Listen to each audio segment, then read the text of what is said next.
waxaanu ku bilaabaynaa xogayaha arrimaha dibadda ee Mareykanka Mike Pompeo ayaa uga mahad celiyay boqor Salmaanka Sacuudiga sida ay uga go'an tahay baaris cad oo lagu sameeyo Jamal Khashoggi oo la waayay muddo hadda laga joogo 2 toddobaad oo markii ugu dambeysay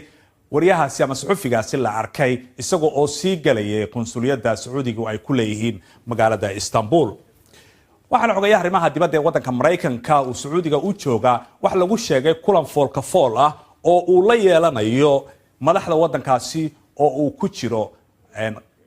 kaasi oo ku saabsan Khashoggi iyo waxa uu la kulmayaa boqorka Sacuudiga Salman isagoo kadib la cashayn doona amiirka awoodda badan leh ee dhaxal sugaha Mohammed bin Salman ka hor inta uusan bari u duulin waddanka Turkiga.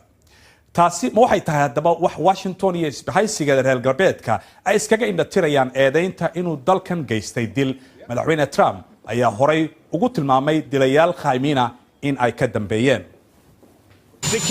boqorku si adag ayuu u diiday inuu wax ka og yahay dhabtii ma ogeyn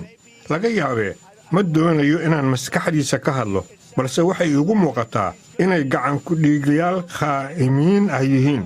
yaa garanayo degdeg ayaan uga salgaaraynaa balse waa beeniyey. waa tahay sanadkii 2014 13 qof oo isugu jiray